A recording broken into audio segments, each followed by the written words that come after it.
11 साल की थी तब से मैंने गुरु दीक्षा ली थी और 13 साल की से मैंने अब संन्यास लिया है। मेरे बचपन की इच्छा थी संन्यास लेने की, साध्वी बनना है, पर घर वाले छोटे के होने के नाते मेरी कोई सुनवाई नहीं करते थे। जब महाकुंभ के मेले में आई थी मैं, तब मैंने गुरुजी से बोला था तो इन्होंने मना कर दिया था। पहले तो इन्होंने मुस्कुरा दिया है, हंसते रहे, कह रहे थे कि कोई मामूली चीज नहीं है साध्वी बनना। मैंने माता पिता से पूछा, वो उन्होंने बोला कि जो तुम्हारी इच्छा करे वो करो। तो मेरी इच्छा तो यही थी कि मुझे साध्वी बनना है। वो मेरे माता पिता नहीं है, अब मेरे बच्चे हैं, वो भक्त हैं मेरे, उनकी उसमें रहती थी। अब मैं अपने गुरु की साइड में रहती हूँ, तो मेरे बच्चे हैं वो लोग।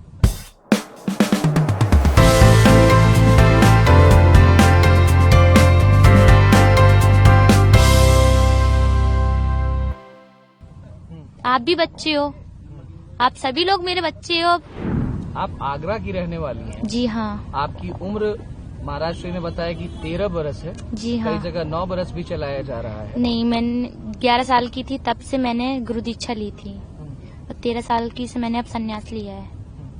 कैसे आप सन्यासी बनी? आप प्रयागराज आई महाकुंभ में घूमने, और यहाँ से आपको कैसे इस इच्छा जागृत हुई कि आपको सन्यास लेना है और महाराज श्री के साथ एक सन्यासिनी के तौर पर आगे अपने जीवन को बढ़ाना है?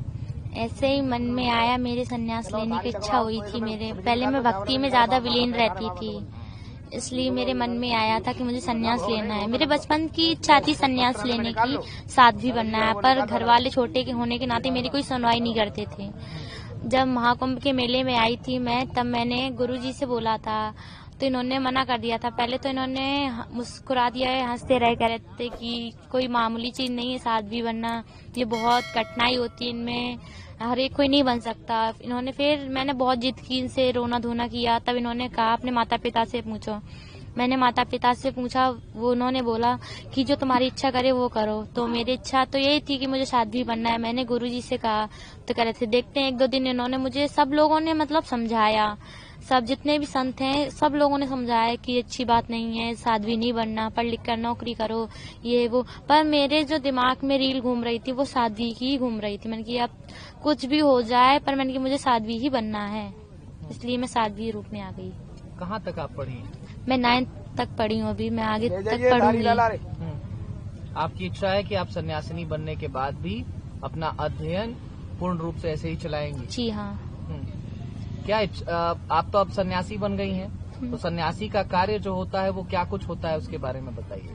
बस ऐसे ही सनातन धर्म का प्रचार करना है, जो बिगड़े लोग हैं उनको सुधारना है, सब में मतलब कि बदलाव लेकर आना है जीवन की, सबका जीवन सुधारना है। जो गलत लोग हैं उनको सही लाइन में लेकर आना है, सही रास्ता दिखाना है उन्हें। यही उद्देश्य है आपके जीवन का? जी हाँ। आपके माता पिता अब आपसे दूर चले जाएंगे, क्या उनकी याद आपको आएगी? अभी तो वो आपके साथ में ही वो मेरे माता पिता नहीं है, अब मेरे बच्चे हैं, वो भक्त हैं मेरे, वो बच्चे हैं मेरे माता पिता अब नहीं है। थे जब थे, अब कोई नहीं है मेरा। मेरे जो भी है मेरे गुरु हैं। अचानक से ऐसा परिवर्तन कैसे आ गया? जिस माँ ने आपको जन्म दिया, अब आप उसको अपनी माँ नहीं मान रही? वो भी मेरी बेटी है, वो मेरी बेटी है। पहले थी माँ, जब मैं उनकी उसमें रहती थी, अब मैं अपने गुरु की साइड में रहती हूँ, तो मेरे बच्चे हैं वो लोग। आप भी बच्चे हो, आप सभी लोग मेरे बच्चे हो। अब मैं आपकी गुरु हो गई ना, क्योंकि अब मैं संत में आ गई। पहले थी जब मैं बच्ची थी, अपनी मम्मी की उससे रहती थी, अब मैं अपने गुरु की शरण में हूँ, तो मैं साध्वी बन गई। तो आप सभी लोग मेरे भक्त और बच्चे हैं। अब आप अपनी माँ को अपना भक्त बता रही हैं? जी हाँ। उन्होंने तमाम तपस्या की होगी, तमाम चीजें की होंगी आपको इतना बड़ा करने में, 13 वर्ष का करने में, पर मुझे कोई दुख नहीं है। ऐसा बच्चों को बड़ा इसलिए माँ बाप करते हैं ताकि वो जब बूढ़े हो जाएं तो वो माँ बाप के लिए कुछ करें। तो आपको ऐसा कुछ लगता है कि अब आप सन्यासी के जीवन में आ गई हैं, अब आप इन सभी चीजों से विरक्ति ले लेंगी, आपके माता पिता का क्या होगा? अब वो खुद जाने, उनकी इच्छा, वो खुद जाने उनका क्या होगा, उससे मेरा क्या मतलब। पहले थी जब मैं उनकी थी, तब मैं उनको देखती, मुझे दुख होता कि मेरे माता पिता कैसे हैं। अब मुझे क्यों दुख होगा, क्योंकि मैंने सब मोह माया जो था मेरा, मैंने सब त्याग दिया, अपना सब चीज त्याग दी मैंने। जब मैं त्याग नहीं सकती थी, क्यों करवाया जाता है? ये साध्वी रूप में कब आते हैं? जब पूरी सब चीज त्यागनी पड़ती, धन दौलत घर बार सबको, मैंने सबको त्याग दिया है, इसलिए मैं इसमें आई हूँ। इसलिए मुझे किसी चीज का मोह माया नहीं है। क्या आपके ऊपर कोई दबाव भी था सन्यासी बनने का? किसी तमाम लोग ये भी कहेंगे कि किसी दबाव में आप सन्यासी नहीं बनी है, क्योंकि 13 वर्ष में इतनी क्षमता, बौद्धिक क्षमता विकसित नहीं होती है कि इंसान ये तय कर पाए कि मुझे करना क्या है।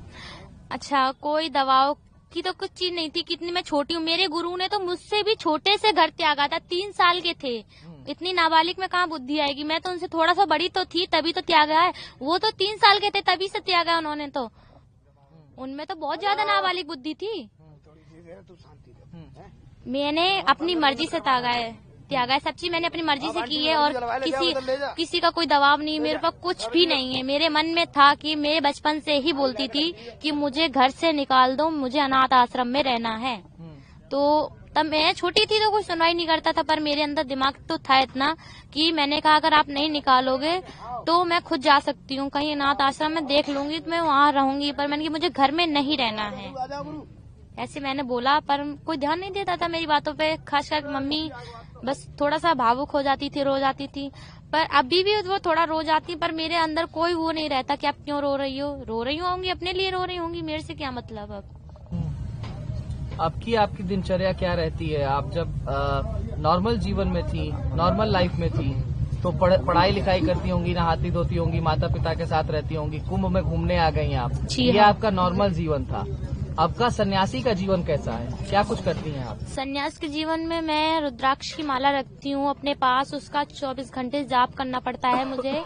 मैं उसका जाप करती रहती हूँ गुरुजी के साथ। अपने गुरुजी हवन करते हैं, सुबह जल्दी नहाना पड़ता है, 5 बजे नहा लेते हैं, वहाँ से नहा के आके ये पूजा करते हैं, मैं अपनी माला जपती हूँ। आके फिर थोड़ा सा बाल भोग की तैयारी होने लगती है, बाल भोग का समय आ जाता है, बाल भोग करके फिर थोड़ा सा गुरुजी से बातें ज्ञान लेकर, फिर जो गीता भागवत होती है उसको चीजों को देखकर पढ़कर थोड़ा सा फिर माला जपने का समय कर लेती हूँ, अपना माला जपने लगती हूँ। माला के बाद फिर भोजन का समय होता है, भोजन करने के बाद थोड़ा सा और रेस्ट लेने की वो होता है, रेस्ट ले लेते हैं। तो फिर उतना ही टाइम आ जाता है, 5-6 बज जाते हैं। 4 बजे हम लोग फिर स्नान करने जाते हैं गंगा जी में, गंगा जी नहा कर आते हैं, नहा के फिर ये पूजा करते हैं, फिर मैं अपनी पूजा में लगती हूँ। उस पुराने जीवन को कभी याद करती हैं? ऐसा लगता है कि गलती कर दी या फिर कुछ छूट गया मुझसे? और ये लगता है बहुत अच्छा काम किया मैंने संन्यास लेकर। वो जीवन अच्छा नहीं था, उसमें शांति नहीं थी, इसमें शांति मिलती है। दुनिया में कहीं शांति देखी है? अभी तक नहीं देखी ना, दुनिया में कभी शांति मिलेगी नहीं। जो संत में रहने में मिलती है वो दुनिया में कभी नहीं मिल सकती है। इसलिए मैं अपना जीवन इसी को अच्छा मानती हूँ, इसमें आनंद आता है। वो पहले का जीवन अच्छा नहीं था।